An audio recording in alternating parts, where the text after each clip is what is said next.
Hola, buenos días. Mi nombre es Adrián Mauricio Ramírez Naranjo. Soy estudiante de octavo semestre de Medicina de la Universidad Industrial de Santander. En este video voy a presentarles la fiebre hemorrágica de Crimea-Congo.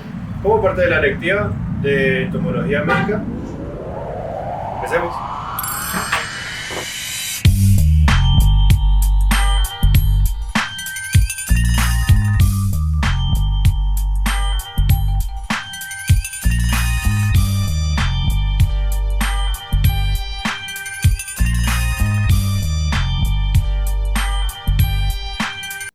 Muy seguramente para la gran mayoría esta sea la primera vez que escucha el término. Por eso en este video voy a intentar definir todas las características de la enfermedad, empezando por su definición como tal, en qué sitios se puede encontrar con más frecuencia la enfermedad, cuáles son sus formas de transmisión, cuáles son sus principales manifestaciones clínicas. Vamos a hacer un énfasis especial en cómo diagnosticar la enfermedad y finalmente dar unas pautas generales de tratamiento junto con recomendaciones de cómo prevenir el contagio humano y una visión general de qué es lo que conlleva el control de su principal vector. ¿Qué es como tal la enfermedad? La fiebre hemorrágica de Crimea-Congo, que también es conocida como FHCC, es una enfermedad generada por una antropozoonosis. Esto quiere decir que es una enfermedad transmitida desde un animal hacia el humano. Pertenece a la familia Bunjaviridae, especialmente en el género Nairovirus. Sus principales vectores son las garrapatas del género Hyaloma. Ahora bien, ¿dónde se ubica como tal la enfermedad? Esta entidad se trata de una enfermedad vírica emergente en Europa Occidental. Los primeros casos en humanos fueron reportados por investigadores rusos en la década de los 40 y se aisló por primera vez en el Congo, varios años después, alrededor de los años 1956. La FHCC es endémica de África, los Balcanes, Oriente Medio y Asia. También se encuentran ubicados en aquellos sitios que estén por debajo de los 50 grados de latitud norte, que es el límite geográfico para las garrapatas del Hyaloma spp. Esto quiere decir que no es una enfermedad habitual en nuestro medio. Sin embargo, para fines prácticos vamos a tomar a España, que es un país pionero en todo lo que tiene que ver con investigación acerca de salud pública con respecto a la enfermedad.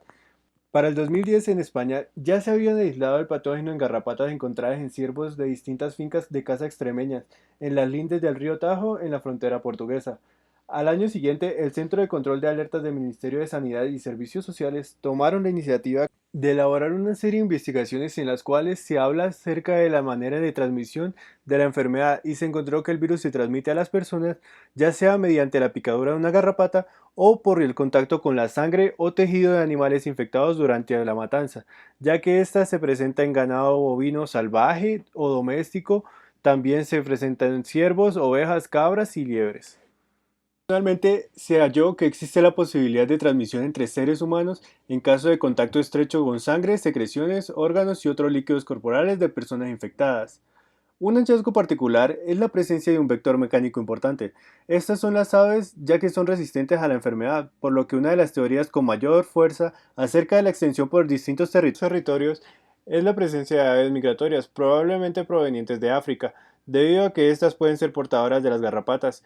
A esto se le puede sumar el factor de cambio climático, que esto favorece el reordenamiento de los portadores en el territorio. Avanzando en el tema, las manifestaciones clínicas no son especialmente específicas, ya que la sintomatología es similar a otras enfermedades febriles tales como el dengue. Los síntomas dependen del periodo de incubación y el periodo de incubación depende también de la forma de transmisión. Después de una picadura de garrapata, la fase de incubación es generalmente de 1 a 3 días, con un máximo de 9 días. El periodo de incubación tras el contacto con sangre o tejidos infectados es normalmente de 5 a 6 días, con un máximo documentado de 13 días. Una vez se ha pasado el periodo de incubación, los síntomas súbitos son fiebre, mialgias, mareos, dolor y rigidez de cuello, lumbago, cefalea, irritación de ojos y fotofobia. Adicionalmente a esto, los síntomas complementarios son náuseas, vómito, diarreas, dolor abdominal y dolor de garganta. Al cabo de 2 o 4 días, la agitación se puede dar paso a la somnolencia, depresión y debilidad. En cuanto a los signos clínicos como tal, se pueden encontrar taquicardias, que es el aumento del ritmo cardíaco, adenopatías, inflamación de los ganglios linfáticos y erupción petequial, que son signos de hemorragia cutánea. Normalmente están presentes en las mucosas internas, por ejemplo la boca y la garganta. Las petequias pueden dar paso a erupciones más grandes llamadas equimosis. Normalmente hay signos de hepatitis observables mediante la palpación de hepatomegalia desde el segundo al cuarto día. Los pacientes muy graves pueden sufrir un repentino deterioro renal o pulmonar después del quinto día de enfermedad. La tasa de mortalidad asociada es aproximadamente de un 30% y la muerte sobreviene durante la segunda semana de enfermedad. Entre los pacientes que se recuperan, la mejoría comienza generalmente al noveno o décimo día después de la aparición de los primeros síntomas. Entonces, si la enfermedad está similar a otras enfermedades hemorrágicas, ¿cómo se puede diagnosticar? Se dice que la fiebre hemorrágica de Crimea-Congo puede diagnosticarse por el aislamiento del virus FHCC de la sangre, plasma o tejido.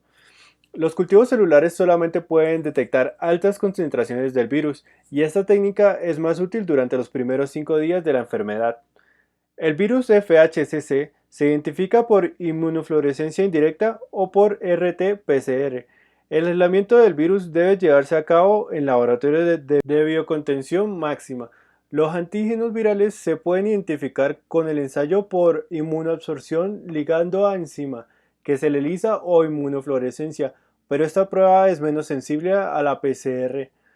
La FHCC también puede diagnosticarse por serología. Las pruebas pueden detectar IgM específico del virus o un aumento de los valores de IgG en suero pareado en las fases convalecientes o agudas de la enfermedad.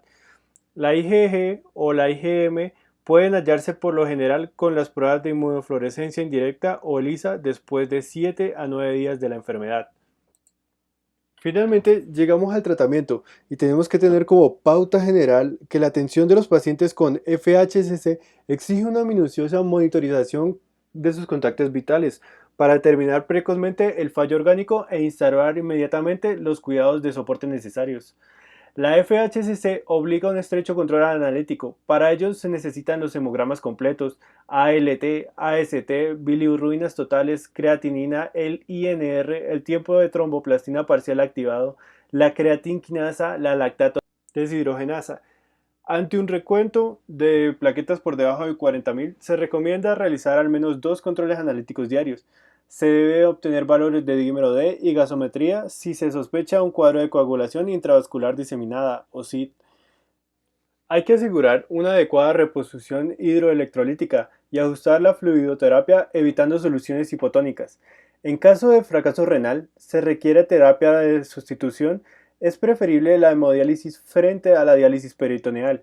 El paciente puede desarrollar alteraciones del nivel de conciencia, convulsiones, coma y fallo respiratorio, lo cual planteará la necesidad de intubación endotraqueal. Dicha técnica debe realizarse con máxima precaución para no producir sangrado y estricta protección del equipo sanitario asistencial. En cuanto al tratamiento sintomático, no debe administrarse fármacos mediante inyecciones por vía intramuscular para evitar hematomas y sangrado locales en las zonas de punción.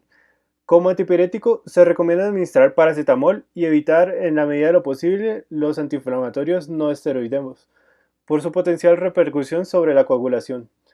Con el objetivo de prevenir el sangrado digestivo que se puede producir tanto por complicaciones de la enfermedad como por estrés, se pueden utilizar inhibidores de la bomba de protones. Como recomendación general, no se utilizan antibióticos ni glucocorticoides a menos de existir una sobreinfección. En cuanto al tratamiento transfusional, en los casos graves, las manifestaciones hemorrágicas sucederán entre el tercer y el sexto día desde el inicio de la fiebre. El tratamiento consiste en aplicar concentrados de plaquetas 0.1 unidades por kilogramo de peso del paciente. Una vez administrado, se hará un control analítico a las 18 a 24 horas después. Si no se produce un ascenso en torno a 3.000 o 5.000 plaquetas, hay que pensar en la posibilidad de un evento de aloinmunización por anticuerpos anti-HLA, una CID o una complicación por sepsis. En cuanto a fármacos antivirales, tenemos la ribavirina, que es el fármaco con mayor experiencia en el uso de la FHCC. Es un antiviral sintético análogo de la guanosina y muestra un amplio espectro, incluyendo virus ADN y ARN. Hasta la fecha no hay un consenso claro acerca de la dosis. Algunos expertos prefieren utilizar una dosis de carga de 2 gramos al día y luego escalar a 4 gramos al día durante 4 días. Otros prefieren utilizar 2 gramos planos durante 6 días. Sin embargo, la indicación general es que entre más precoz se utilice, mejor es el resultado para el paciente.